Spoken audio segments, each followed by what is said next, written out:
What's up, everybody? Welcome to the Creditcast. Each week, three guys gather around, each bringing a topic to discuss and see where it takes us. Stop lying. Yeah, I am lying. Yeah. It's only two of us this week. Pharaoh had to go be sacrificed to the boost gods. He did. Yeah. He's not here. He doesn't love us. It's okay. It's alright. He's busy. He has a better life. He probably does. More important than us. Yeah, paying our rent is kind of important. That's true. So, what's your topic? The current state of the world. You're a big fan of politics, so I was wondering. Sometimes. Wondering what your opinions are on some things. The world is burning. The world is Just burning. kidding. Burning. I don't know. Start somewhere. Where do you want to start? What do you want to talk about? Let's go. Good old North Korea. North Korea. Yeah.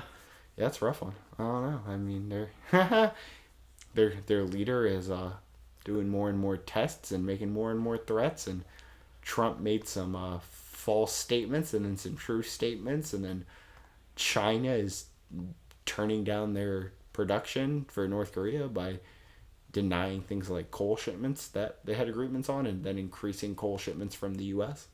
True. Amassing 150,000 troops on the border of China. The Russians amassing troops on the Russian border, the small Russian border that is shared with North Korea.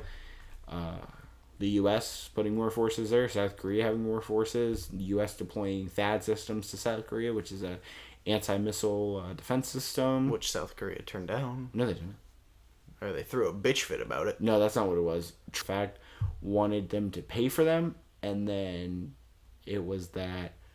What was it? It was something like, obviously South Korea and America have like these agreements signed where basically like America fronts certain equipment and South Korea fronts the land, obviously, and like the permission to do it, giving both South Korea and the United States like tactical advantages in the region against North Korea. And then like Trump kind of went against that and made a weird comment that probably wouldn't have been made by other presidents. But that's not the point. I'm not very anti-Trump, so I want to make that clear. But that was a weird ordeal between that little thing. But I don't think anybody... They couldn't have denied him. That was the thing. Like, the THAAD systems were already there. That was the, like, criticism of where it was like, maybe you should have brought this up before. Not now. So they do have the THAAD systems there. I think they wanted to send more, but I don't know what's going to happen with that now, post what you just brought up. But yeah, other than that, I mean, North Korea's making threats not only against us, but other Western countries, like, what was it, Australia, I think? Honestly... Who cares about Australia? Oh, that's Rough. insensitive. That's rough. I care about Australia. Koalas and kangaroos are dope. Man, Australia's a cool place, dude. I know. I haven't been there. I want to go, but I'm afraid there's a lot of shit that can kill you in Australia. Hell yeah, bro. I don't know. That'd be fun. I don't know. I think there's a downside to. Don't get me wrong. I think North Korea is absolutely insane, and that's insensitive. No, I'm just no, kidding. It's not. It's kidding. But there is something that I think that needs to be addressed, and that's North Korea doesn't really have anybody to rely on at this point, so that's only going to radicalize them more. Yeah, I mean they had friendly people like Malaysia, where they had the CIA equivalent for North Korea, like their equivalent to that organization, had front agencies and things like that were running basically fake businesses in Malaysia to operate in other countries so that they could like have quote unquote businessmen. Yeah. But were obviously just undercover agents. And all of that, most of that got shut down and stuff post Kim Jong-un, the leader of North Korea, having his brother assassinated in Malaysia. Is it Kim Jong-sung? Or is it Kim Il? One of those was close. But having him killed with a chemical agent in Malaysia kind of pissed a couple people off, and they shut that down. Like I said earlier, Chinese shutting down certain things and the Russians amassing troops on the border. They are most definitely losing friends quickly. Yeah, quickly and surely. VX nerve agent is some shit not to mess around with. Yeah, that's something Malaysia was like, okay, maybe we're kind of upset you brought that in our country and killed somebody with it on our soil. And then the Chinese? Was it the Chinese that the North Koreans like escaped through China or something back into North Korea? Yeah. That like the Malaysians were trying to like hold for questioning and they got out and like nobody would help them. So Malaysia was kind of like, screw you guys, I'm going home. Like they were just like, this is not cool.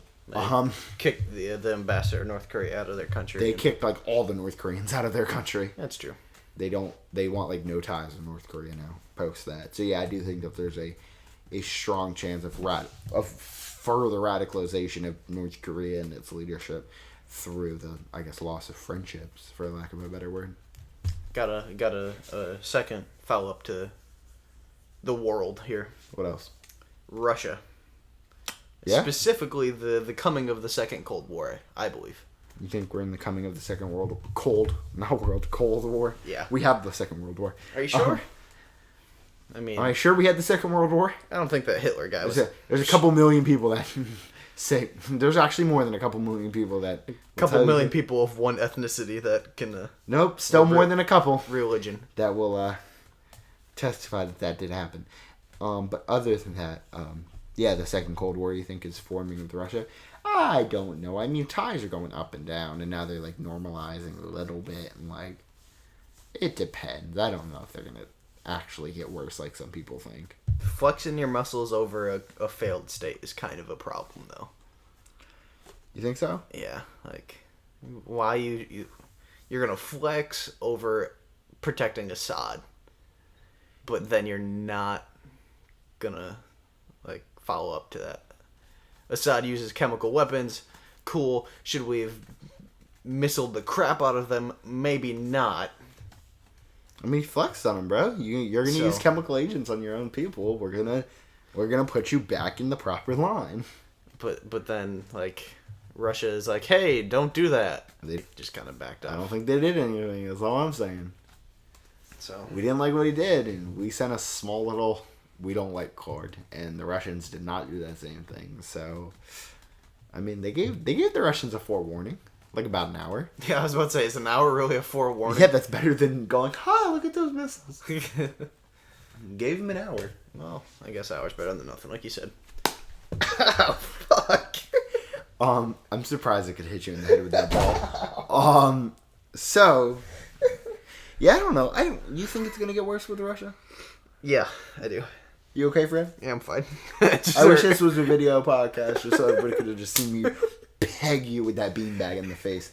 But yeah, what do you think's gonna happen with Russia? This is a personal opinion, obviously, as most of this is, but I think the current investigation into Russia, generally, I don't care what it means, whether they find ties to Russia or not. Investigating a country's ties into your elections and your political system generally doesn't end well for either country. So, yeah, probably not. I think that's just going to further influence things. And I don't see Donald Trump stopping himself from flexing his military muscles in any way, shape, or form. So if anything else comes back up, somebody's getting shot, missile bombed. You think so? Something. Yeah, of course I do. But I don't. Not against Russia and the United States. They wouldn't make it hot. They didn't make it hot for 30 years. No, not against Russia. But again, we didn't go hot against Russia in the Cold War. That's the thing. We just start supporting people that support other people. Can you stop? So who else would? So who would we support next? I don't know. There's a metric shit ton of African countries that could use some help. Yeah, but that's not going to go against Russia. Russia, like those countries. Supporting Ukraine. Ukraine, yeah, that stuff, I guess. You think that's going to heat up? It could. I mean, the separatists are always fighting in Ukraine, and there's the government that may or may not actually be functioning in that country, so.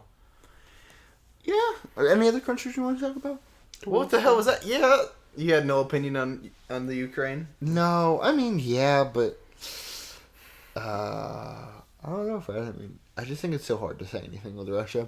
I just don't know if it's going to go hot today or go hot in 35 years or 3,500 years or what. The other one wasn't really a country as much as a being of the ISIS and their craziness and the I guess terrorism in general. Just terrorism? Yeah. I think it's on a decline. I mean, you look at people like ISIS who are dwindling in numbers down to below 1,000 in certain regions. Yeah, it's like, true. But I think ISIS is on the way out. When's the last time ISIS successfully completed an attack that was truly ISIS and wasn't a radicalized individual who's seen their propaganda? And yeah, I mean, there's an argument to how much is that really ISIS's fault at that point or just global terrorism in general's fault.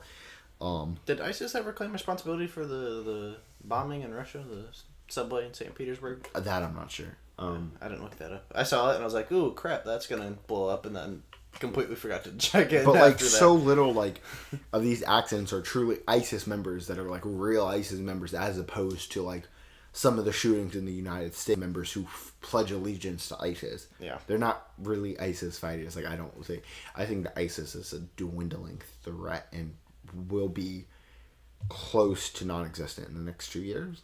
What about Al Qaeda coming back? Well, yeah, something will always fill a void. I mean, that's the problem now. We opened up Pandora's box, and I don't know if there's any going back now. That's true. You know what I mean? I just don't. There's just no. I mean, this radicalized beliefs. There's just how do you combat that? I mean, where we went in there, we supported a side, we armed that side, we helped that side, and that side went from the Sons of Iraq. I guess it was one of those organizations that became ISIS. Like, how do you stop that? I mean, the Taliban's a pretty good example.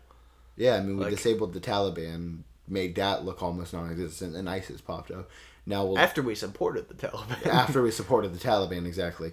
Then we supported somebody who then arguably became ISIS, and then now we'll support somebody else who will become the next radicalized jihadist group. We supported the Muslim Brotherhood, and it depends. Like, I don't know it's weird because I agree to your point that I think group terrorism is done, or at least is on its way out. I don't necessarily think that. I just think ISIS is on its way out. In our area, like, I don't think we'll really see another big. Again, I say this until it happens, and again, nobody saw 9/11 coming in, but then people did, so who knows?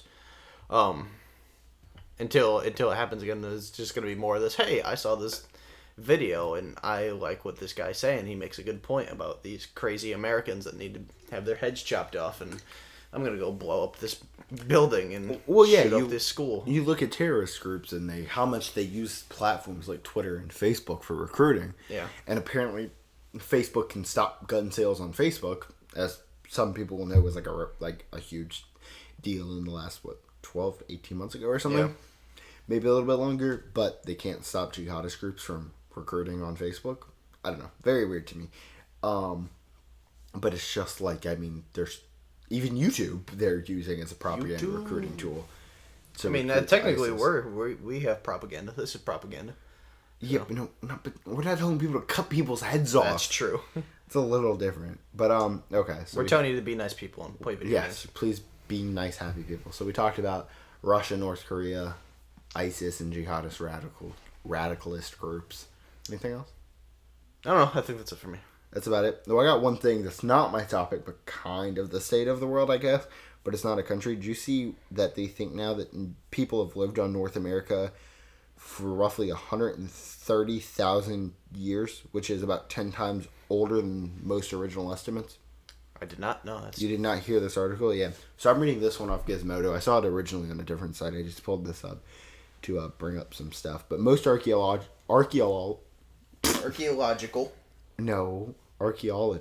and paleontologists believe that North America's first occupants arrived on the continent sometime between 12 to 15,000 years ago. Some suspect, though, it may have occurred like 24,000 years ago. That's kind of controversial. Rough estimate, even 25, 30,000 years ago. Yeah. And that's wasn't even really believed. So now there's some surprise to scientists that there's a new study being published in Nature claiming that evidence has been found showing human activity on the continent 130,000 years ago. So are we talking like the human race that we know, or like humans, or like the pre-human, the same humans that we thought were here were 15,000 years ago? All right, so real humans. Real humans. Yeah. Well, I mean, not like a Neanderthal or the lower races of beings that became humans. So I don't know. It's whatever they thought was. I don't know what they thought was here 15,000. I'd have to look into that.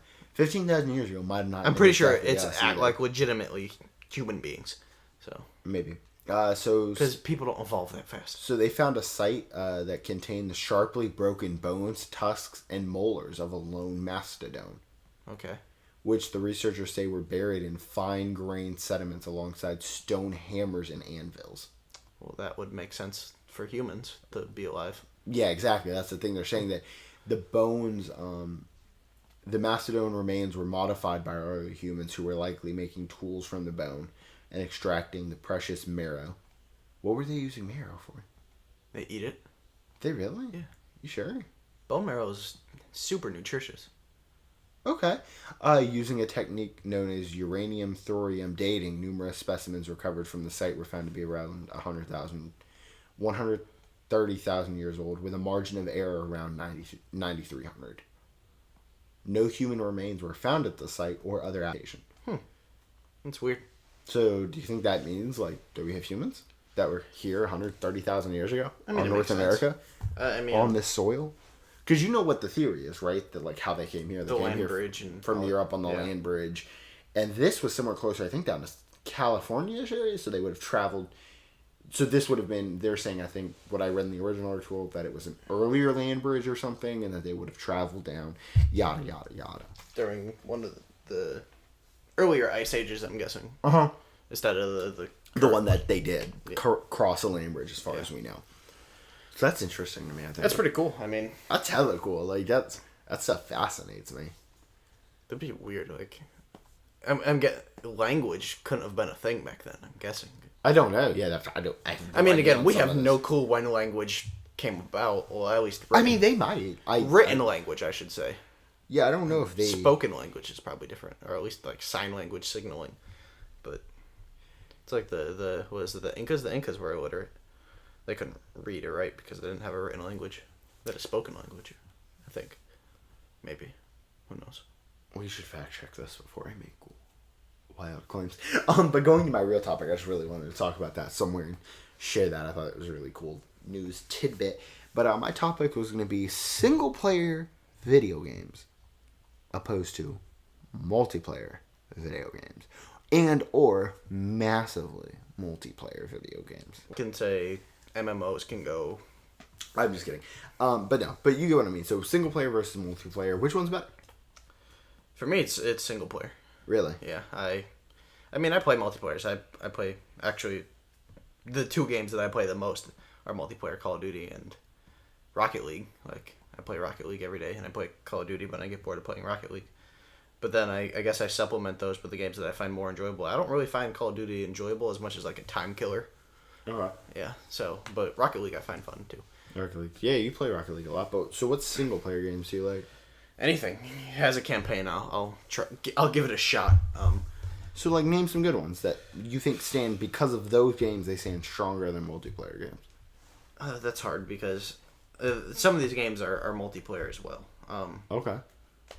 Civ Rev on the 360, I believe, is like... That's multiplayer, yeah. Yeah, but... So you think it's better? Because that's a game that has no story that I would say arguably is better as a multiplayer game. I don't really like playing it multiplayer. So you like playing it against computers, you think makes it better? Sometimes. What do you mean sometimes? The only option here is yes or no. Well, I mean, there's times you want more challenge than the computer can give you and that a human can Yeah, give that's you. what I'm saying. I think that the game is far better with humans. Yeah. So it's fine. I'm pretty sure that was a bad example for your friend. Yeah, it is. That wasn't the main example I have. The main example I have is Skyrim. So, okay, Skyrim is something that, I guess, to compare multiplayer to single player, that's a huge open world. There's so much to do, so much to explore, as opposed to 5 or 10 minute matches. And Call of Duty, Battlefield, Rocket League, all those things. 5 to 10 minute matches where there's no story, there's no thing but this objective, like a sports game almost, even in like something like Call of Duty, where, you know, it's just kill them as much as you can without getting killed yourself. Yeah. For 10 minutes or for 5 minutes or whatever. The other one's Shovel Knight. You know, it's a... I don't know if you can play that 2-player. I think you can. But it's a story, you know, you go through, do what you do. Rogue Legacy is the same way. You play, you die, you play again, you die. And you just try to see how far you can get. Gears, Halo. 2 games that have multiplayers, but I enjoyed the story more than I enjoyed the multiplayer on Really? those. Yeah. Specifically Gears. I don't know. Halo, the first 3 Halos, yes. The last 2, they're whatever. 4 and 5 can disappear, in my opinion. But Really? yeah. Yeah, I think that an interesting game in today's world, because like I would say, I want to say like you, I want to say that I think single player games are better. I just don't have as much time for them as one negative. So it's a That's game true. that I still haven't played as much Fallout as I want because I never went back to go through it when it's so much easier to pick up Battlefield and play a game, or it's so much easier to pick up Rocket League and play a quick thing. But as of lately, I've been playing some single player games, aka Zelda, because I've been able to take it on the That's go with true. me more. Zelda's been a fantastic game to play, and I think that's a great like show of where it's like it's so play out or go through the little dungeons. I forget what they're called, shrines maybe. Shrine. Yeah, the Do shrine. the shrines and fight these bosses. Like that's awesome. And then the other game though I've been playing lately, which is kind of in between, is Ghost Recon, where Okay. it's like it's really fun multiplayer. I was playing it last night and the night before with two friends. Well, one night one friend and last night two friends, and we were playing through missions and it was super fun. But it's still really story driven, kind of like Borderlands-esque. So it seemed that like I never played Borderlands. I did Anyway, like besides myself. I just didn't like Borderlands. But I really like Ghost Recon. And so it's interesting to me to see that do you think that more games will come out with this story-driven cooperative gameplay? So it's a multiplayer co-op game? Because I don't think we see that as much. Because I think there used to be I remember when we were way younger and, the thing was like living room playing. You're playing with 2, 3, 4 friends on one Yeah. TV. When was the last time you played a split-screen game? Way back. Not way back. It was probably 7 months ago when we gave this a first round. We played Screen Cheat. I think that was the last time I sat down. Played a Oh, we used to play IDARB split screen in your dorm. Well, We that's used not. to do that. Well, I guess it's kind of split screen. It's all one Well, screen, we used to but- play two people Yeah. on I IDARB got in your dorm. But, like sophomore year. Yeah. Besides that, I don't know. I mean, I play Call of Duty split screen with the girlfriend, but that's kind of because the only way we can play Call of Duty together. Other than that, I don't really play games split screen. I mean, I played some Rocket League split screen with Pharaoh.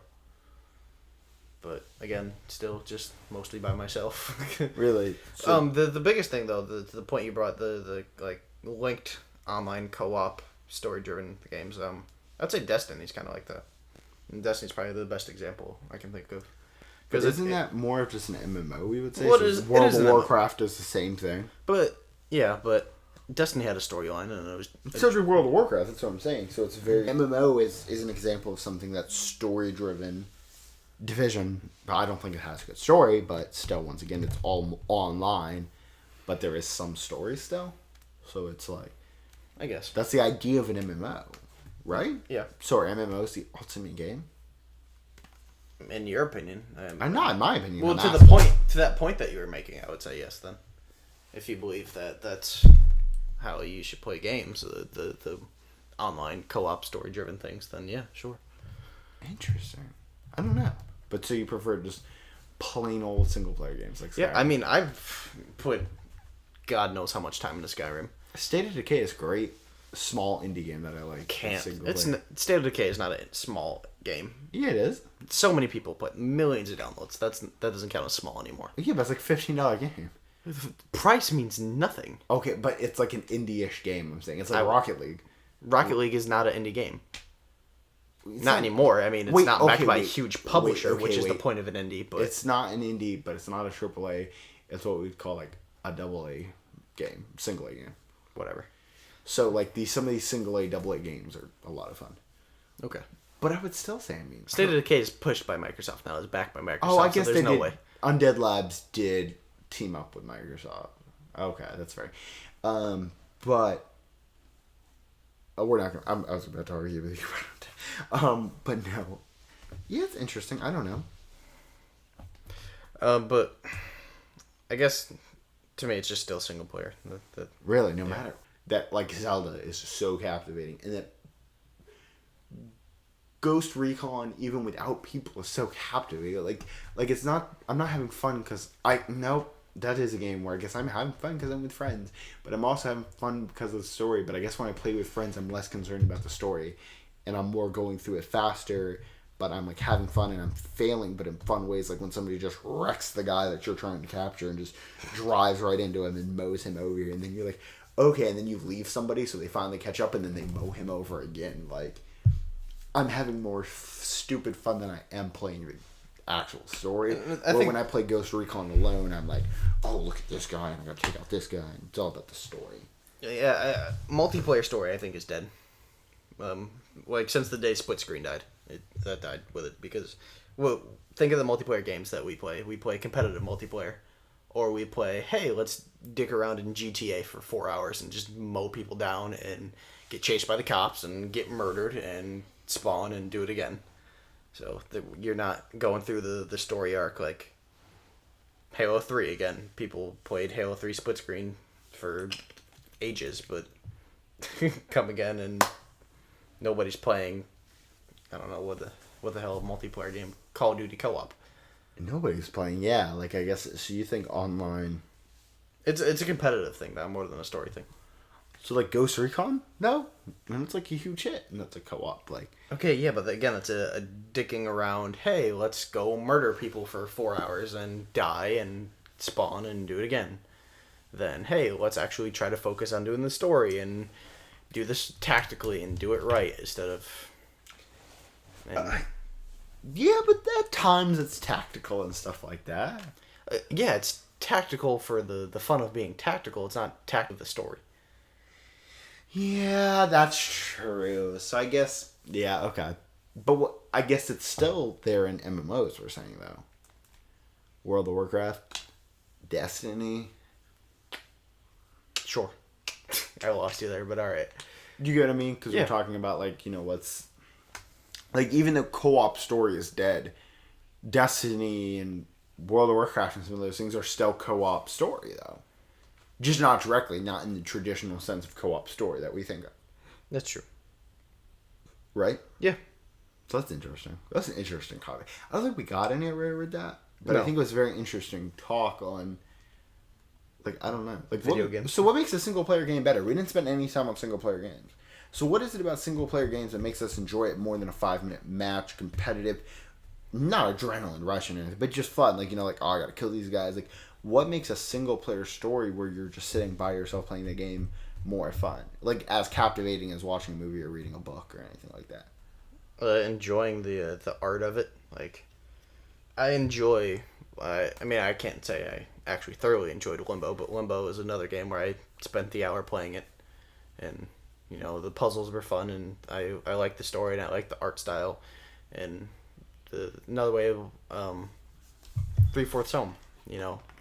That game was beautiful to me, and the story immersion and getting into that world and connecting with these people. It's more like that instead of just, hey, let's turn my brain off for 5 minutes and kill people. I actually get to enjoy the art that these people made and That's a good point. I think for me, it's just like I love open world things where I get to search everything and I get to do it however I want. And like Ghost Recon is a perfect example of where like it is all those things when I play by myself, but when I play with somebody else, it's not to go search whatever I want to go do, whatever this little mission is that I want. It's what everybody else is doing. So I do love like Fallout and Skyrim and even Grand Theft Auto's story was great while still being like, you know, open world. One of my favorite games of all time was Saints Row 2. Another game that had multiplayer, but still the single player was obviously far better. Like I love some of those games.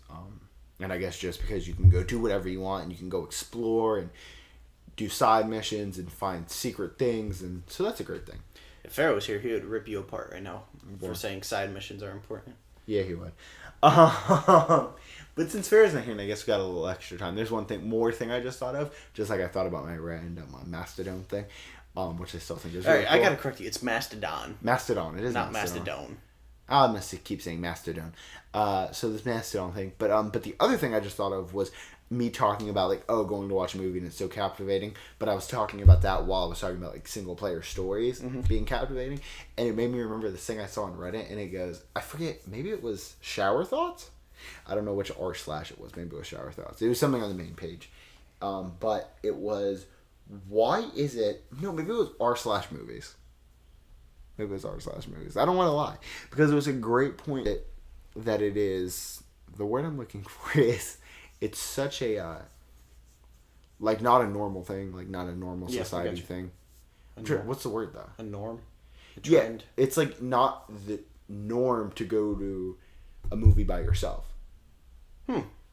But it's quite literally the most individual thing that you go out and do. You don't talk. You don't shit. You know what I mean? Yeah, after... That's debatable. There's some people that go to a movie and Oh talk. boy, don't be in the same movie theater as me and be doing that. I'm probably going to cause a scene. I mean, there's people that go to the movie theaters to do the and get it that way. So that's not really individualistic either. I just had to make that point. I do agree with you though. That you go to the movie to enjoy the movie, not the people around you.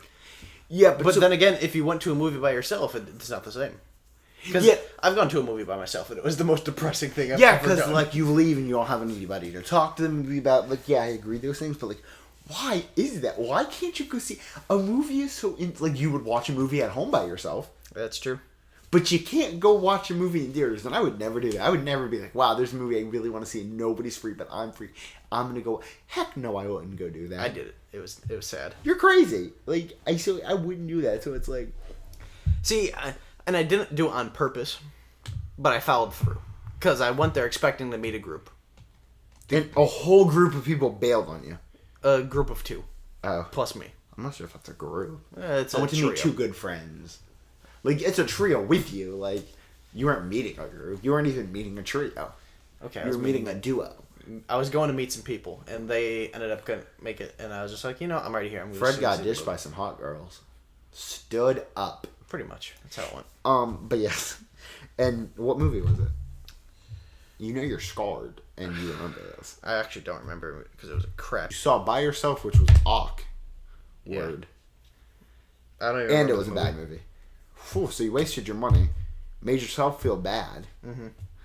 That's rough. You think it would have been a good movie with friends? No, that was still a bad movie, but the experience would have been better.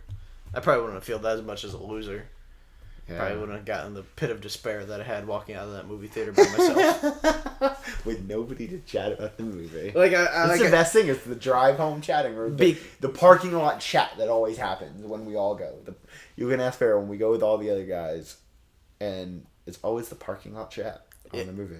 And like Fast and the Furious. Yeah, I didn't have to pay for anybody, so I bought like candy and popcorn and a drink, and I sat down and I was like, this is too much. I hate myself right now. Oh, that's great. I'm so happy you did that. That we have a primary resource on what it feels like to go to the movies alone.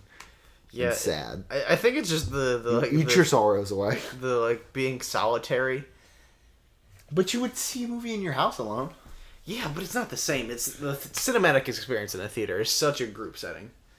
Like you're crammed in with people you don't know. You got people you do know. You're talking about it all the way up until the movie starts, and even then you trickle a little conversation in through the beginning of the movie, and then it ends, and the post-credit scenes, you're like, oh shit, what's gonna go down? And then you get out, and you, as you said, you get to talk about it, and you get to see how other people thought, and we could have 2 completely different viewing experiences of the same movie in the same theater. So, Yeah, that's very true. With your buddy. Yeah, just don't be a loser. Don't be a loser. Wow, we just made somebody feel bad. Probably. I mean, I make myself feel bad. I wish I knew a movie it was. God, it was so bad. God, it was so bad. It was something so stupid, too, because there was no way I was going to see this movie by myself. And then I ended up seeing it by myself anyway. You could have changed the movie. Oh, You had free reign. There's a benefit of going by yourself. No fighting about what movie to see. That's true. I mean, I can name 4 experiences right now off the bat. I was like, I don't want to see this movie, Name it. but because Name you're it. here. Name it. I don't know. Name. You just said you could name 4. I don't know the names of the movies. Yes, but, you do. Come on. No, I don't. I actually really don't. The chick flicks that I've seen with my girlfriend. Girlfriends. Girlfriends, true. I remember seeing the Titanic in theaters. Fred. What?